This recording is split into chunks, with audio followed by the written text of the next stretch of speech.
More and ask more questions. We have Sir Eugene Assis of People's Journal.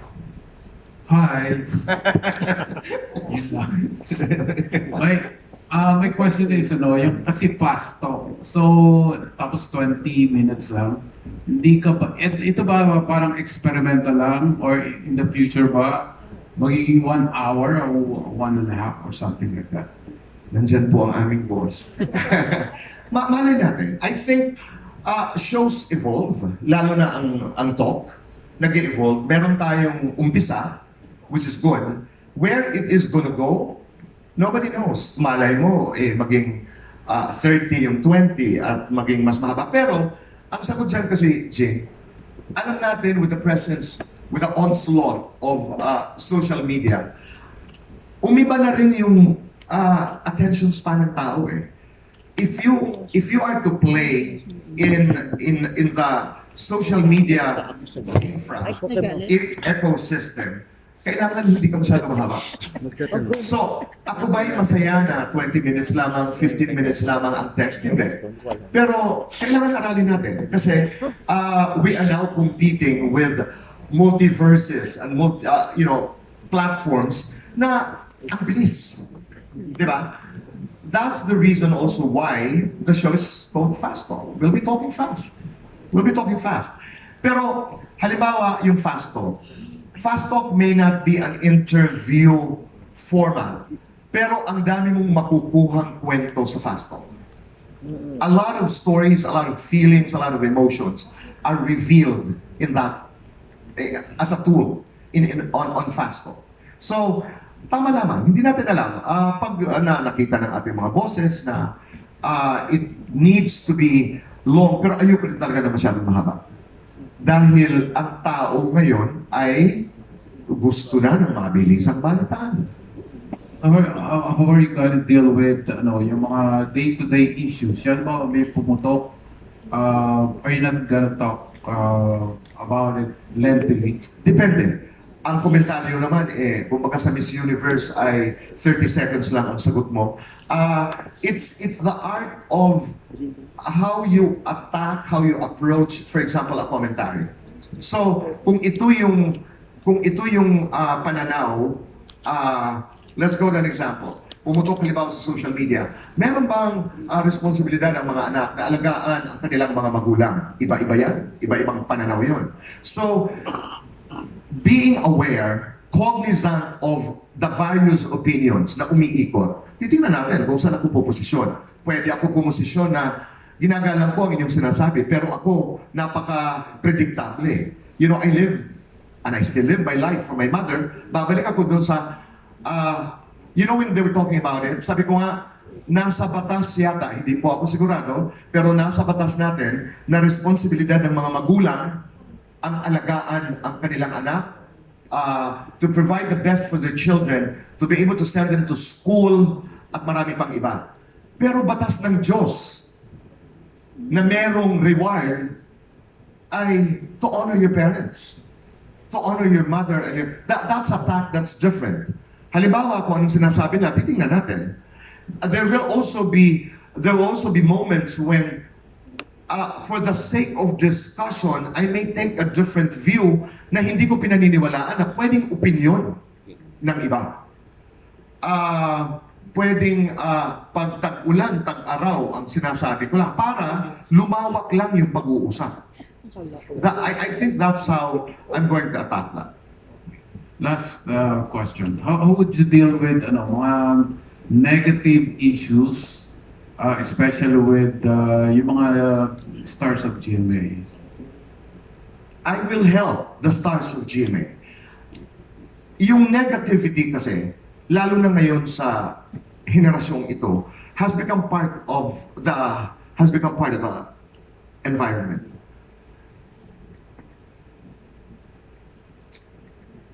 It is, kahit sa atin, I'd like to share this with you. It is important that we have the power to open or close our doors and our hearts to anything that we feel is worthy or unworthy of our attention. Ang hirap na disiplina yan eh. Sa mga artista ko, halimbawa, sinasabi ko, mamili ka kung ano ang kaya mo. So, ako yung negativity, I will not, in ordinary moments in my life today, I will not allow viciousness, toxic positivity is used, but a lot of people are complaining that it doesn't even exist. But toxicity to get into my space.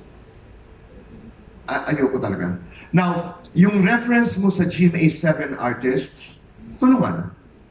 Tulungan. I am a teacher, I'm a talk show host, and paano ako makakatulong is to make GMA artists, lalo na yung mga bata, appreciate that I am here not to embarrass, not to disparage, not to demean, not to insult anybody.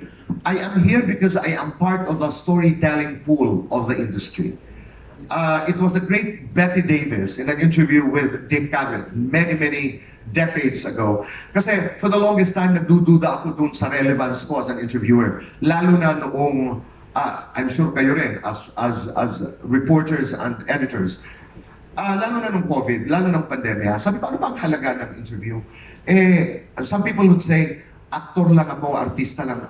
I am an actor, I am an actress. I'm not supposed to be doing interviews because I'm supposed to be acting, I'm supposed to... Hindi. Sabi ni Betty Davis, I can only tell half of my story through the movies I do. Half of which, you guys in the interview business, handle. In other words, hindi nakikilala ang artista sa trabaho lang. Nakikilala sila dahil sa atin.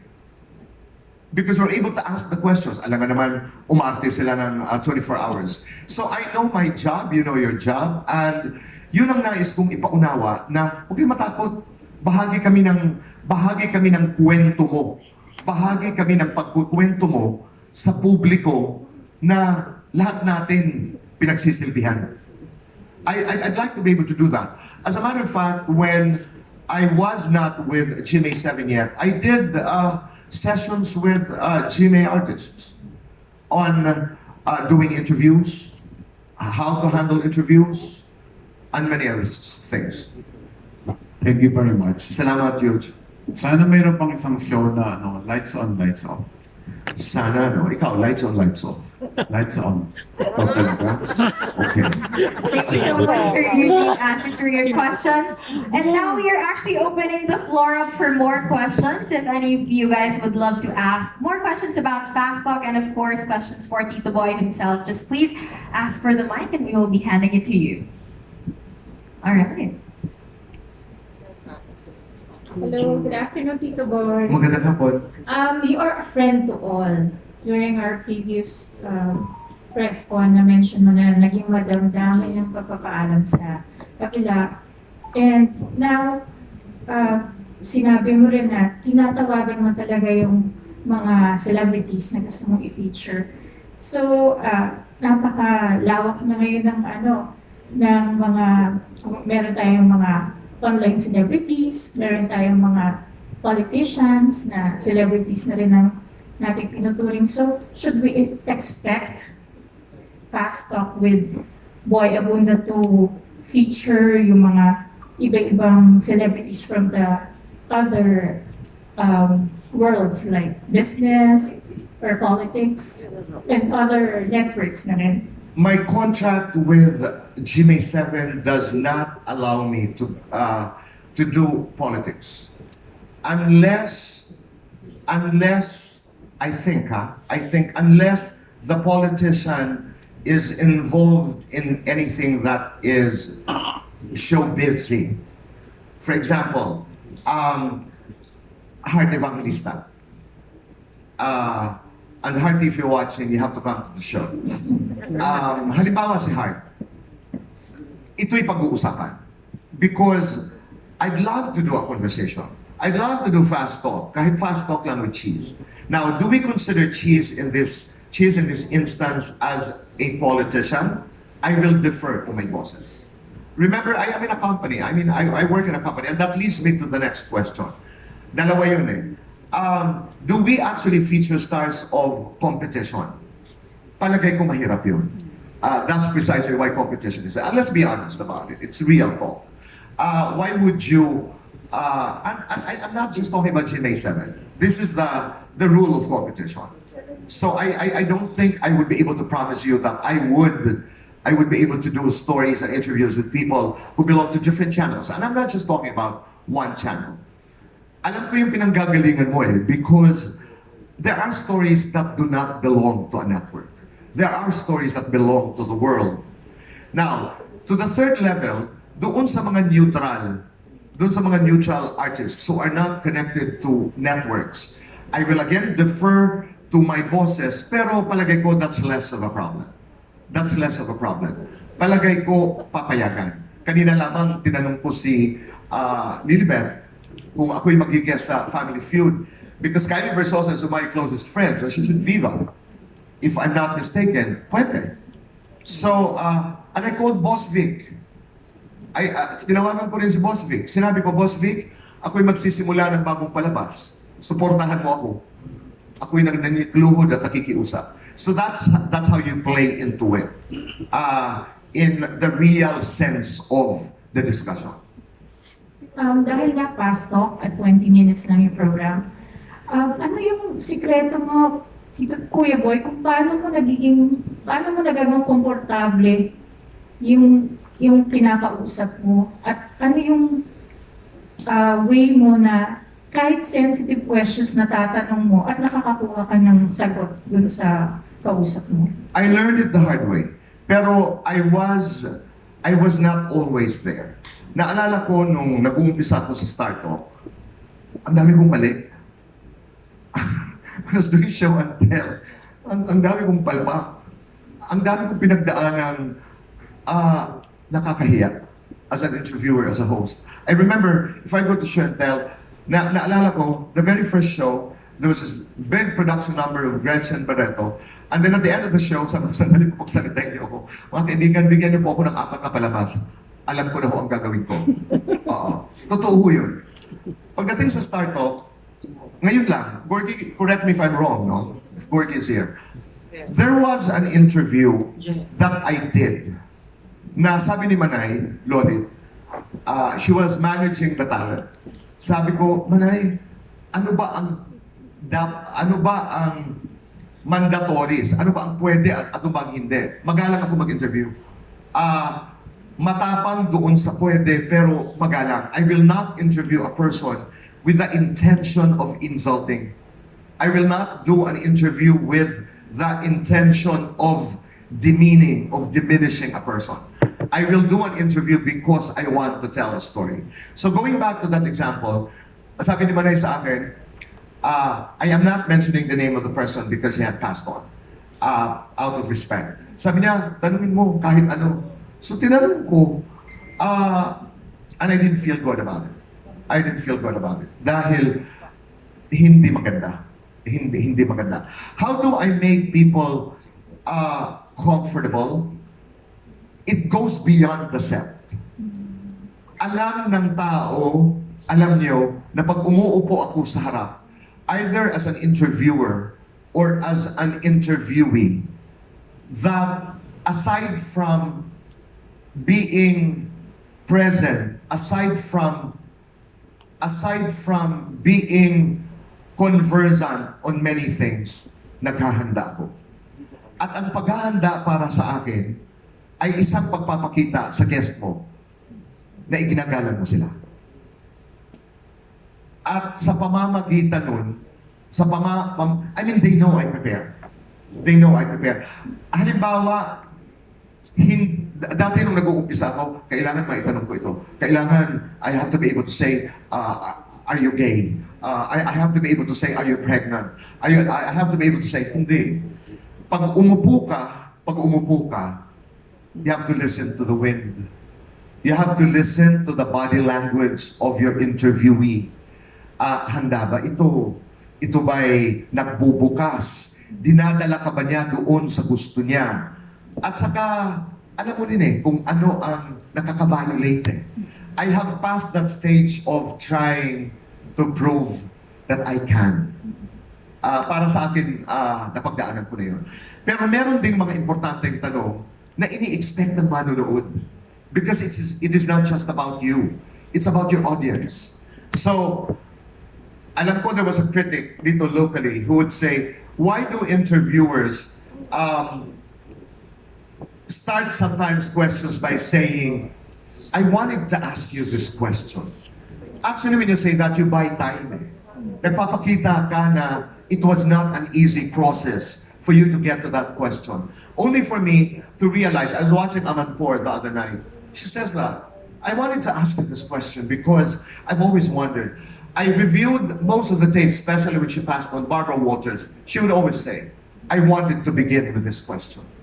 And I'm talking about interviews with Yeltsin, Ricky Martin. You know, when she did that interview with Ricky Martin, and when she said, you know, people have been talking about this. And I'm not comfortable asking you this question, but I have to. Are you gay? So, meron kang latag. Kasi, hindi rin siya sigurado kung ano. And Ricky Martin actually answered the question, I don't know, but I don't think he was very comfortable. When he said, walang pakialam ang tao sa private life ko. I mean, I'm an artist. My music is what matters. And then Barbara Walters stopped. Salamat. Ang dami-daming tips. Thank you Salamat. po yung point. Thank you so much. More questions? Jerry, Kuya Boy, sige, sa dami ng gusto ko na. Hindi ka na Kahit pinalaman naman. Anong isinakripisyo mo para, dahil siyempre, paghahanda, matinding paghahanda itong Pasko. Ano yung parang hindi mo na magagawa, like hindi ka na makakapagturo dahil wala nang time. Yan nga, ito nga isang malaking challenge. panandalian. Oh, I would not be able to teach. But, kasi before I did fierce negotiations with fierce naman, hindi naman, active negotiations with GMA7, I was in the process of putting up a small school, the Academy of Short Courses by Boy Abunda. Yan ay isasantabi ko muna ng sandali. What did I have to sacrifice? Bong right now, my partner is, pinadalhan lang niya ako ng litrato, nasa tuktok ng Mount Apo because he climbs. I will not be able to go with him. I will not be able to travel a lot. I have my weekends. Maliliit na sakripisyo. Little sacrifices, Cherry. But not as big as the excitement that I'm getting because I'm going to go back to television.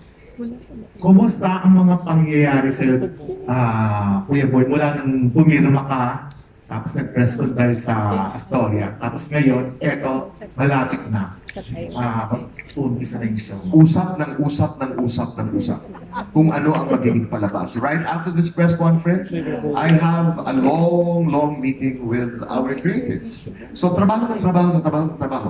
Kasi, Jerry, the whole challenge of hosting is that sobra ang preparasyon.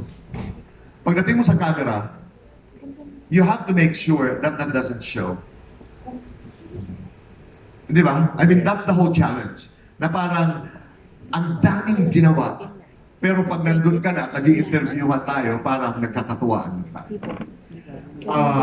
Ang gandang time slot, yung 4:05 p.m.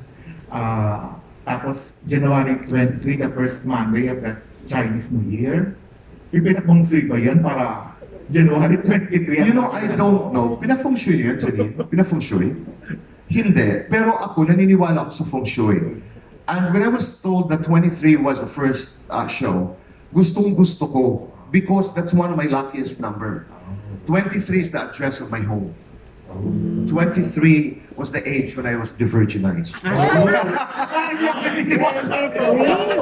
I'm lying. I'm lying. But 23 is a lucky number for me. So I'm really glad. It's the first day after the Chinese New Year. And swerte sa akin ng 23. Last question na nabanggit mo na rin naman sina Hart, sina Marian, pero yung isang gusto mo ma-interview, kaibigan mong Mike Enriquez, mapupuso mo yun. Sana, I haven't spoken to Mike since then. But sana ma-interview ko rin ma-fast talk ko si Jessica, si Jess. I mean, I don't know. I'll have to, bago ako, I'm learning sabi ko nga, I defer to my bosses. I defer to, anong pwede, anong hindi, is this possible, isn't this possible? Because yung desire ng puso ko may not necessarily be aligned to what I'm supposed to do. So, I'm open, Jerry. Bukas ang isipan at ang aking puso. Thank you. Yung tanong mo naman, yung first... Mamaya na. Ano yun? Ikaw? Ano ba? Dami siyang tanong, Tito. Okay. Hi, Kuya Boy. Asa ka? Vinya, Kuya Boy, di ba may YouTube online show ka pa?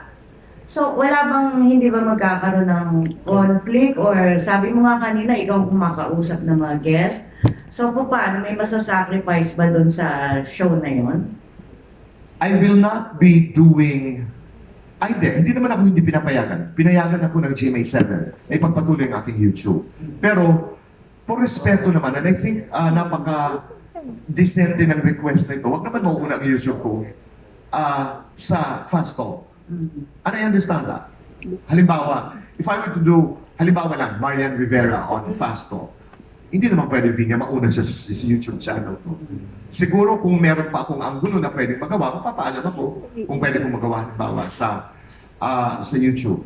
What I'm planning to do is, at saka meron kaming disclaimer na nakasulat doon na ang opinion ni Boy Abunda at ang kanyang mga panauhin sa YouTube channel ay walang kinalaman ang GNA7. In the same way na ang opinion ng aking mga panauhin ay wala rin akong responsibilidad. The usual. Again, which is reasonable and which is fair. Pero meron akong gagawin. I'd like to be able to do political interviews sa YouTube, pero hindi heavy political interviews. I'm designing, again, I'm designing an interview format on my YouTube channel na for politics, for politicians. I'll discuss that in another conversation. Pero dapat walang conflict. And I defer to Fast Talk. That comes first. When celebrities are involved. So, wala nang fast talk doon. Ay, hindi naman. I don't do Fast Talk naman on YouTube. Very, very rare. I don't do Fast Talk. Ginamit natin ang Fast Talk dito sa pagkakataon ito as a title and also as an interview format. But I don't do Fast Talk. Nung umpisa na, I don't do Fast Talk sa YouTube. Tapos, Kuya Boy, yun nga, nagmarka yung sex or chocolates, lights on, lights off. Dito ba sa bagong show, may bagong set of questions na mas... Palagay ko inaasahan pa rin yun, pero tayo magpapaalam. Dahil understandably hapon tayo, hindi ko alam ang merkado. Ito yung mga bagay na aaralin at magtatanong ako sa may kinauukulan kung allowable yung mga katanungan na panghating gabi na ginagawa ni Don Don panghating gabi. Hating gabi, Don Don. No? So yun, Vinya ay itatanong natin. Si Cecil, my Cecil is your title now, production manager, tama. Cecil is in charge of this. I go to her and I say, pwede ba ito? Pakitanong naman. Yan ang pag-uusapan natin. Kung tatanungin mo ako, sana payagan. Sana payagan. Kasi lights on, lights off si Eugene. Yan ang hinahanap ng tao eh. Pero at this point in my career, pag sinabing halimbawa ng for whatever reason it is, hindi, I'm not gonna die there. Mag-iimbento tayo ng iba. 7 o 9? 16. Ikaw, Don Don. 6 or 9. Hindi ko alam. Joke. Thank you, Kuya Boy. Salamat, Vinya. Grabe, shit. Thank you very much. Okay, any more questions? All right.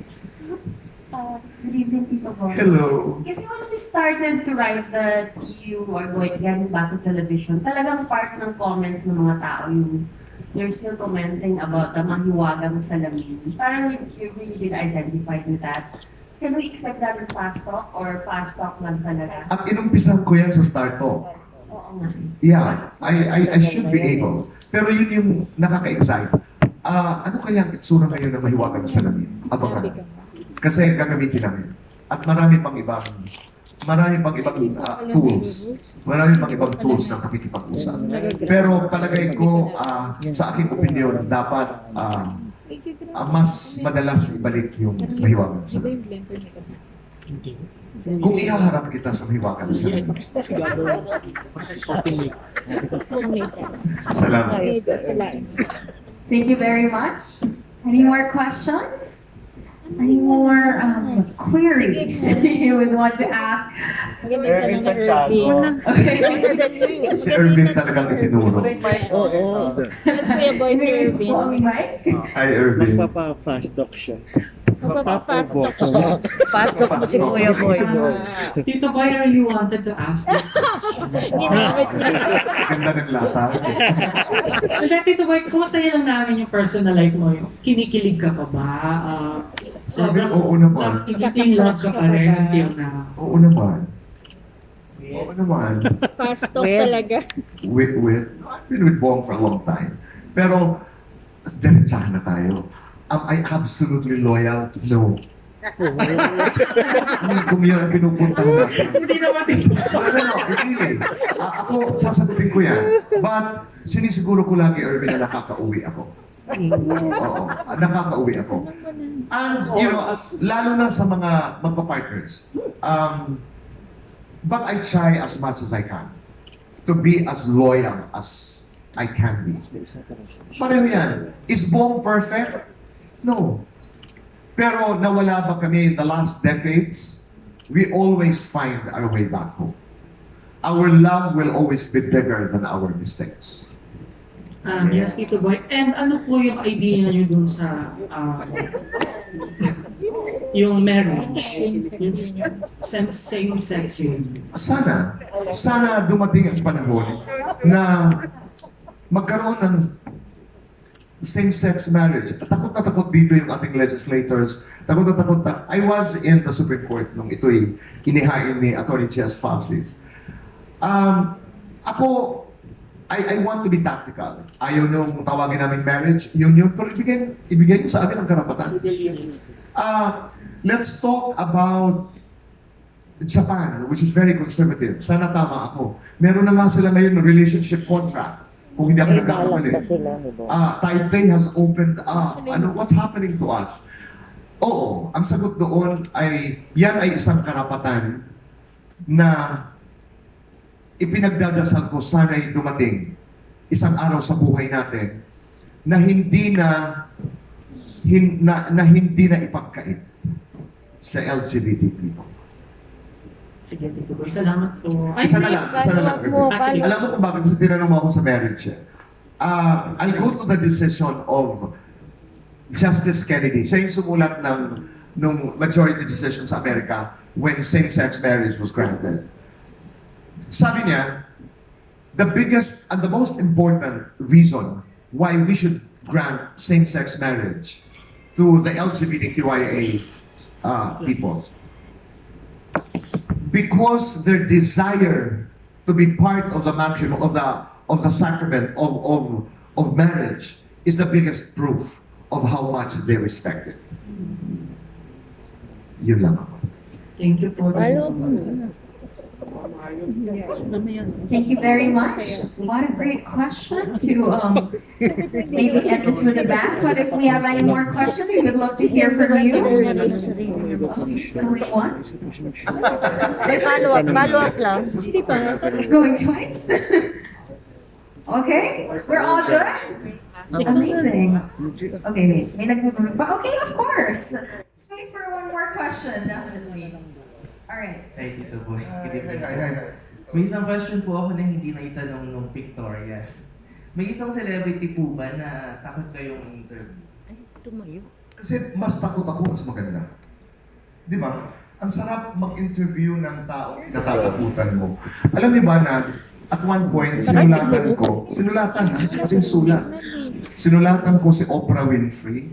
Sinulatan ko si Barbara Walters many years ago. I still have my letters. Kasi bumalik. And I wrote Hillary Clinton because I wanted to be able to do interviews with her. Saan nanggaling yun? Wala lang. Pangarap ko lang. Hinanap namin yung address ni Oprah. Hindi nakapasok. May tatak. Return to the center. I'm fine. I was fine with that. Hindi nahanap namin yung Barbara Walters. Pero, sinagot ako ni Hillary Clinton. My signature. Dear boy. Di ba? we would look at this, and if we do this, we would be able to do this sometime fall, during that year. Tama na sa akin yun. Okay na sa akin yun. Patuloy man o hindi. Basta on record, sinagot ako ni Hillary Clinton. Di ba? You have to try it. You have to try. Si Hillary Swan. Kinatatakutan, hindi, bawat isa talaga may kwento eh. Sino bang nakakatakot interviewin? Di ba? Everybody has a story. Everybody has a story. Ang sarap paghandaan. I will never forget my interview with my interviews with people like Deepak Chopra. Yung parang, how do you interview a new age philosopher? How do you interview presidents? I've done presidents. How do you interview? Ang hirap. Pero hindi eh. The more difficult, the more challenging it is, I think, the more exciting it becomes. The more exciting it becomes. Okay po. Thank you, Tita Boy. Uy, bukas na Miss Universe. Thank you very much, I think. Oh, Tita yung Boy, pagawa. bilang nabanggit niyo po yung Miss Universe, ano po masasabi niyo sa performance ni Celeste dun sa preliminaries? Nag-train. Hindi ko na panood eh. Pero ito iklaklaro ko lang kasi lumabas ito sa social media. Yes, I was officially offered to anchor Miss Universe. Alam to ni Bang. Because I had to tell Bang about it. Pero I think they decided on an all-female hosting team. But they started to, the email negotiation started November 1. Yung-review ko to be exact. Yes, I was. Dumating kami doon sa kontrata, dumating kami doon sa... Malapit na sana eh. Until it came to a point when ang dami na namin schedules, we were doing press conferences, we were doing tutorials, etc. So I had to write it back. I had to write it back that thank you for considering me. Because the first letter was, ano tawag dito, would you be interested to be a color commentator? Ang tawag nila dun sa, a color commentator, show commentator or anchoring. In the Miss Universe 2023 in New Orleans, etc., etc. Sabi ko, are you joking? Maghuhugas ako ng plato nyo para ipagawa nyo lang sa akin. That was the time when Steve Harvey was still hosting it. Yes, I was. Pero dumating yung panahon na hindi ko na talaga kinaya. But my letter was, I'd love to do this, sometime in the future, in the next years or so, etc., etc. Naalala ko lang because I could not do open trainings with like Celeste Cortesi because there was then the possibility of my being part of Miss Universe. Mga kaibigan ko yan eh. Esther is a friend of mine. Friend din yan ng maraming mga bosses natin sa GMA7. Who was talking to me was Amy Emmerich, the CEO. Paula Shugart was the one who wrote to me na, it will happen, as blah blah, and good luck to your new show. I told him about our show, dito sa GMA7, and I said, I'd love to be able to do it in the future. And I was really, really, during the time, looking forward to watching Steve Harvey do it. Di ba? Sarap panoorin siguro. So, ang isa sa mga dahilan kung bakit hindi masyadong publicized yung training. I didn't do much training with Celeste. I did a session with her for Q&A. And I was asked by Miss Bahrain, but hindi ka nagkatagpo ang aming schedule. I got a call from Miss Spain if I was willing to do Q&A. By the time we were talking, nakaalis na rin siya. Because she was here for training. Celeste, I didn't watch, but I hope she makes it. I hope she makes it. I didn't see the preliminary. Hindi po ako nakapanood. Kasi di ba lumabas sa somewhere? Para klaro lang. Okay, thank you very much. That was a good question to end this Q&A on a very light note. But wow, I think this afternoon, this MediaCon, rather evening, is just a great preview of how real it would get, or rather a reminder of how real it gets with Tito Boy Abunda. And so, if no more questions will be asked, thank you very, very much. Once again, mga kapuso, Fast Talk, January 23 na yan. Thank you so much for joining all of us this evening. Thank you for spending your weekend